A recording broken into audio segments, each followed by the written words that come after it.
नमस्कार दोस्तों, मैं आपका अपने चैनल HVS स्टडीज़ में स्वागत करता हूं। इस वीडियो में आपके लिए 28 जुलाई 2021 का करंट अफेयर लेकर आ गया हूं। अगर आप इस चैनल पर पहली बार आए हैं तो आपसे अनुरोध है चैनल को सब्सक्राइब कर लीजिएगा। वीडियो अच्छी लगे तो वीडियो लाइक करके ज़रूर जाइएगा।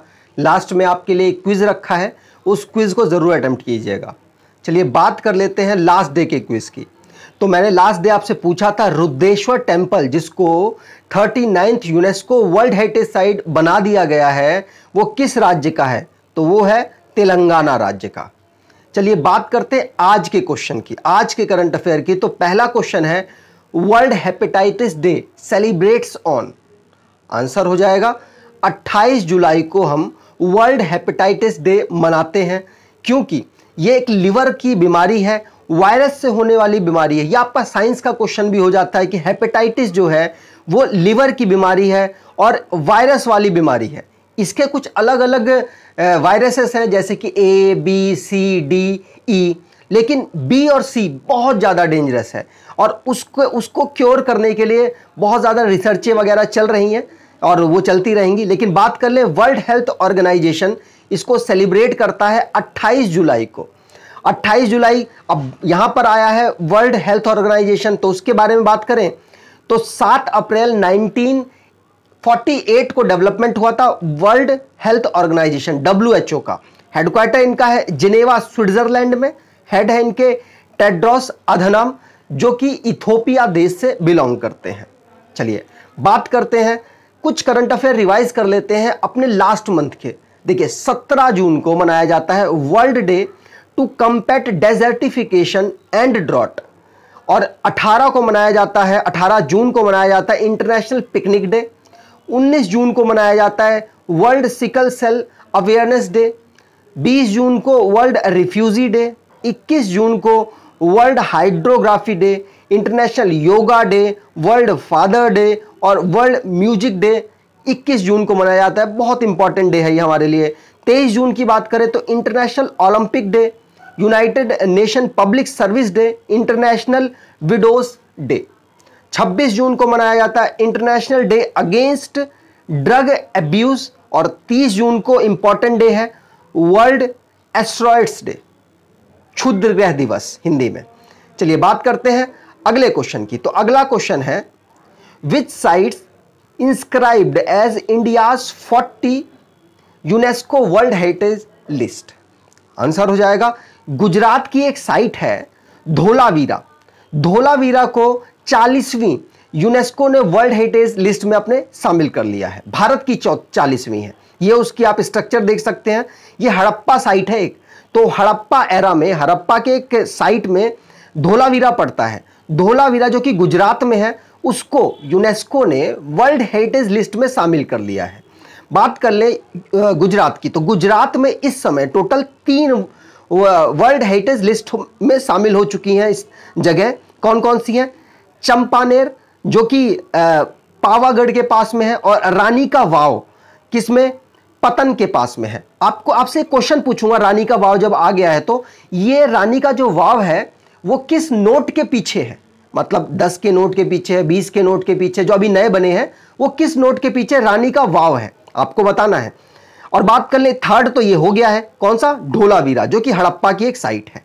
ठीक है, और टोटल इंडिया में 40 साइट्स हो चुकी हैं यूनेस्को की, जो कि वर्ल्ड हेरिटेज लिस्ट में शामिल हुई हैं।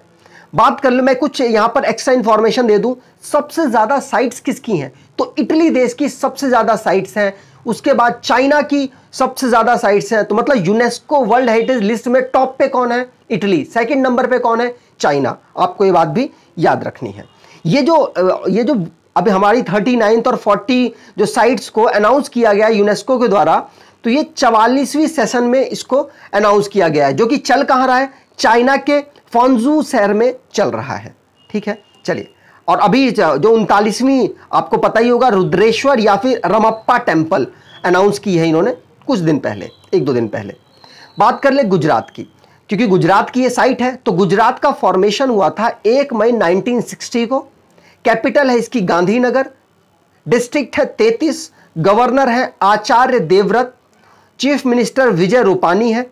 लेजिस्लेटिव यूनिकैमरल है, 182 सीट्स हैं। राज्यसभा में 11 सीट्स हैं। लोकसभा में 26 सीट्स हैं। नेशनल पार्क की बात करें तो Gir national park, Velavadar national park, marine national park, Jambughoda national park, Barda wild life sanctuary, कुछ वाइल्ड लाइफ सेंचुरी भी यहाँ पे इंक्लूड है, ये जम्बूगोड़ा वाइल्ड लाइफ सेंचुरी है, और वंसदा नेशनल पार्क, पूर्णा वाइल्ड लाइफ सेंचुरी और गागा वाइल्ड लाइफ सेंचुरी। चलिए आगे बात करें, मैप से जानते हैं तो गुजरात सबसे लंबी कोस्टल लाइन शेयर करता है समुद्र के साथ, अरेबिक सी के साथ, भारत के सभी स्टेट के कंपेयर में। अगर बात करें सबसे कम कोस्टल लाइन किसकी है तो गोवा की है। टोटल कितनी कोस्टल लाइन भारत के स्टेट की हैं तो 9 ऐसे स्टेट्स हैं जो कि कोस्टल लाइन रखते हैं भारत में, जैसे कि गुजरात हो गया, महाराष्ट्र हो गया, गोवा हो गया, कर्नाटक हो गया, केरल हो गया, तमिलनाडु, आंध्र प्रदेश, उड़ीसा और वेस्ट बंगाल। ये 9 स्टेट्स हैं जो कि कोस्टल लाइन रखते हैं। गुजरात के पड़ोसी राज्य हैं 3, राजस्थान, मध्य प्रदेश और महाराष्ट्र। चलिए आगे बात करें, हमारे 6 महीने का जो ई बुक है, जनवरी से जून तक की हमने एक ई बुक लॉन्च की है जो सिर्फ 29 रुपए में आपको दे रहे हैं। आपको आने वाले एग्जाम, चाहे रेलवे हो, एसएससी हो या कोई भी स्टेट लेवल का एग्जाम हो, आपको बेनिफिट ये देगी। तो आपसे अनुरोध है इसको जरूर खरीद लें।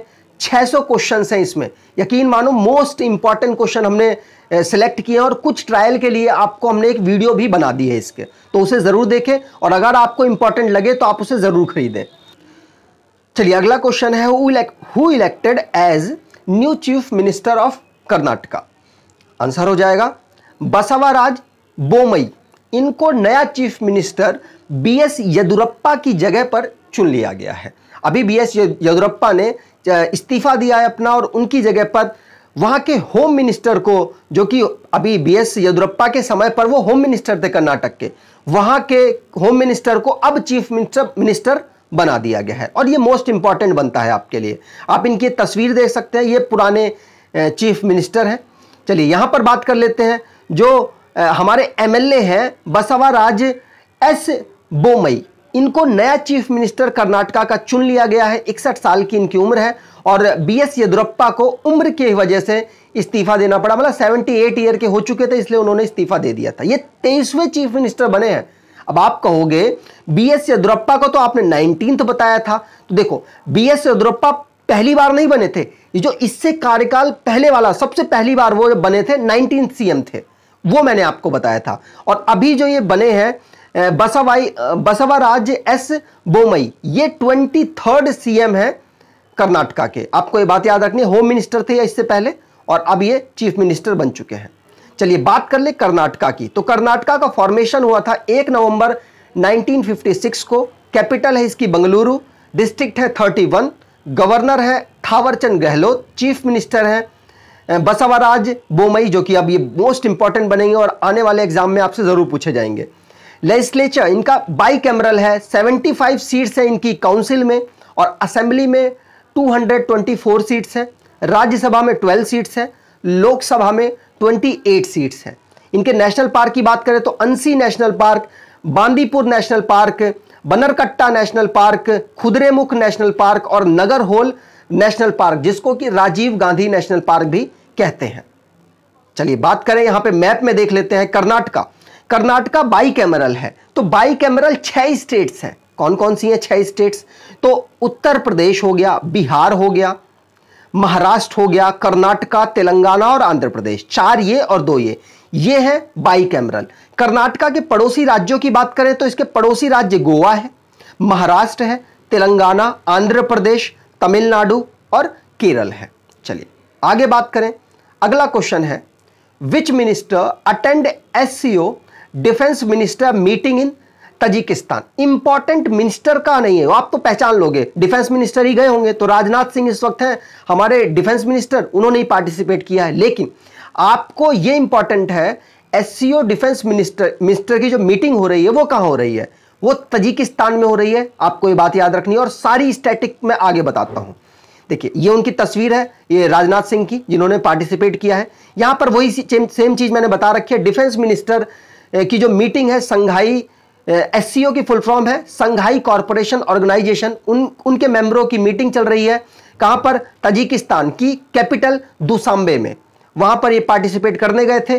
दोबारा से रिवाइज कर ले, तजिकिस्तान की कैपिटल है दुशांबे, तजिकिस्तान की करेंसी है सोमानी, और प्रेसिडेंट है इनके इमोमाली रहमान, माफ कीजिएगा, इमोमाली रहमान है, और इनकी ऑफिशियल लैंग्वेज है तजिकी। यहां पर बात करते हैं एससीओ की। मोस्ट इंपॉर्टेंट क्वेश्चन रहेगा और आता भी है, हर एग्जाम में आता है। तो एससीओ की बात कर ले, 2001 में फॉर्मेशन हुआ था। हेडक्वार्टर इनका बीजिंग में है, जो कि चाइना की कैपिटल है। ऑफिशियल लैंग्वेज है इनकी चाइनीज और रशियन, और सेक्रेटरी जनरल है इनके व्लादिमीर नोरोव। अब बात कर लेते हैं इनके मेंबर कौन कौन है। तो China, Kazakhstan, Kyrgyzstan, Russia, Tajikistan, Uzbekistan और इंडिया और पाकिस्तान, ये 2017 में इसमें शामिल हो गए हैं। तो अब इनके मेंबर एससीओ के ये बन चुके हैं। 8 टोटल मेंबर हैं, आप काउंट कर लीजिएगा रोककर वीडियो। चलिए अगला क्वेश्चन है, Indo Russian joint military drill exercise Indra 2021 to be held in. तो सबसे पहले क्वेश्चन यही बन जाता है कि जो इंद्र है एक्सरसाइज, वो किन दो देशों के बीच में होती है। तो इंडिया रशिया के बीच में होती है। इस साल ये कहां पर हो रही है। तो रशिया का एक शहर है वोल्गोग्रैड, वहां पर ये एक्सरसाइज चल रही है। चलिए यहां पर बात कर ले, ये आप तस्वीरें देख सकते हैं, इंडिया और रशिया का दोनों फ्लैग लहरा रहे थे वहां पर। ये 12th एडिशन है, इस एक्सरसाइज का 12th एडिशन हो रहा है। वोल्गोग्रैड जो कि रशिया का एक शहर है, 1 अगस्त से लेकर 13 अगस्त तक ये होगा, माफ कीजिएगा होगा, अभी हुआ नहीं है, मतलब अनाउंस हो चुका है कि कहां पर होना है। ठीक है, ये क्यों किया जा रहा है? ये इसलिए किया जा रहा है कि जो आतंकवाद है, इंटरनेशनल टेरर है, उसको कम करने के लिए जॉइंट एक्सरसाइज की जा रही है, जिससे कि अगर कभी दोनों आर्मी एक साथ काम करती हैं तो दोनों मिलकर आपस में कोऑर्डिनेट करें और अच्छे से काम कर पाए, इसलिए ये होती रहती है एक्सरसाइज दो देशों के बीच में। चलिए अगला क्वेश्चन है, Momiji Nishiya become one of the youngest gold medal winner in Olympic belongs to which country. Answer हो जाएगा जापान। अब बहुत लोगों को कंफ्यूजन रही पूरे दिन कि मोमिजी जो निशिया है वो क्या सच में यंगेस्ट है। तो देखो मैं आगे आपको एक्सप्लेन करता हूं सही से। ये इनकी तस्वीर है, जापान की ये प्लेयर है, एग्जाम के लिए मोस्ट इंपॉर्टेंट बन जाती हैं। बात कर लेते हैं जापान की, जो मोमिजी निशिया है वो यंगेस्ट बन चुकी हैं इंडिविजुअल ओलंपिक चैंपियन में गोल्ड जीतने वाली। कितने साल की है? 13 साल 330 दिन की वो प्लेयर है। ठीक है, और क्या करती हैं? स्केट बोर्ड चलाती हैं।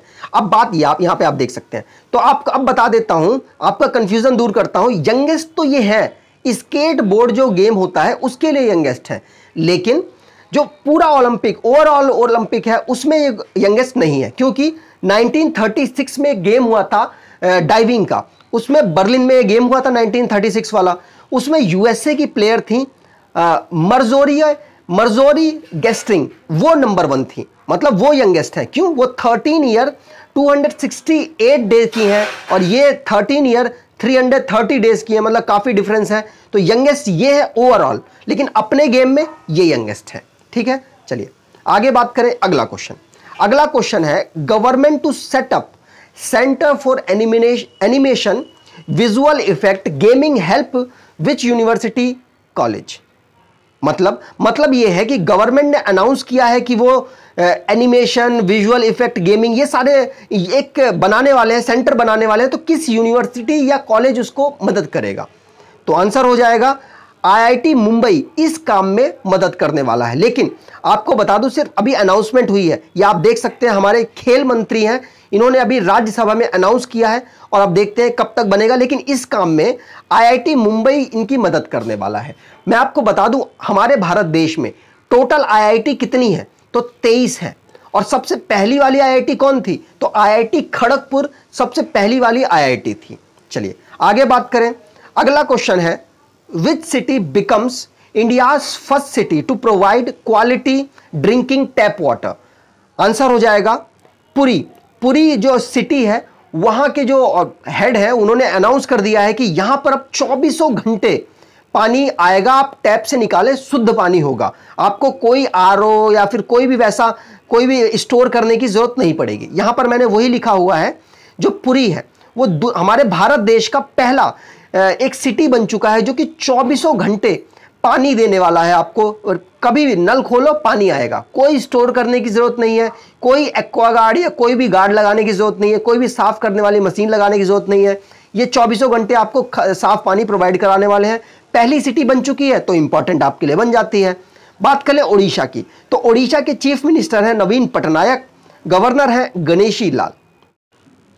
चलिए अगला क्वेश्चन है और लास्ट क्वेश्चन है, who inaugurates greater Sohra supply water supply scheme?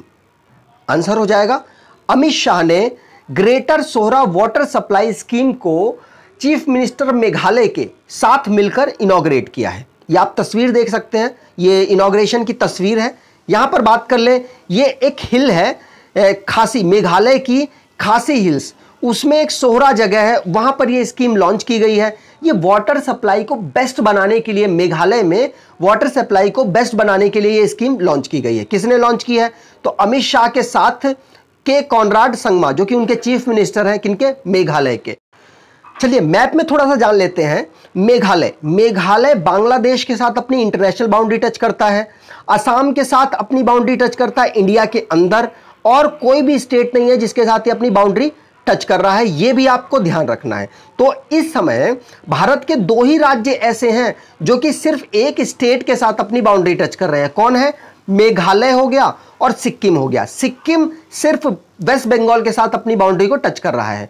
इस मैप से मुझे एक चीज और दिखाई देती है, ये जितना मैं गोला कर रहा हूं, ये 7 स्टेट है जिनको 7 सिस्टर के नाम से भी जाना जाता है, एग्जाम में पूछा जाता है। तो कौन कौन से स्टेट्स हैं? मेघालय हो गया, असम हो गया, अरुणाचल प्रदेश हो गया, नागालैंड हो गया, मणिपुर, मिजोरम और त्रिपुरा। ये 7 स्टेट्स हैं जिनको मिलकर 7 सिस्टर के नाम से जाना जा रहा है। लेकिन बहुत लोग कंफ्यूज होते हैं सिक्किम में, तो सिक्किम अलग है, सिक्किम अलग है और ये 7 स्टेट्स अलग है। चलिए आज की क्विज की बात कर लेते हैं। तो आज का क्विज है, who wins first ever Olympic gold medal in skateboarding? तो ये आपको आंसर है, ये को ऑप्शंस है, इनमें से आपको आंसर बताना है कमेंट बॉक्स में। सभी लोग कमेंट कीजिए, जितना आपको उस आंसर के बारे में पता हो उसके बाद आसपास की सारी चीजें लिख दिया कीजिए, जिससे कि आपको ही बेनिफिट मिलेगा। चलिए अगर आपको वीडियो अच्छी लगी है तो आपसे अनुरोध है कि एटलीस्ट 10 लोगों को आप जरूर शेयर करेंगे जो एग्जाम की तैयारी कर रहे हैं। अगर आपको वीडियो अच्छी लगी है तो लाइक करके जरूर जाइएगा। धन्यवाद।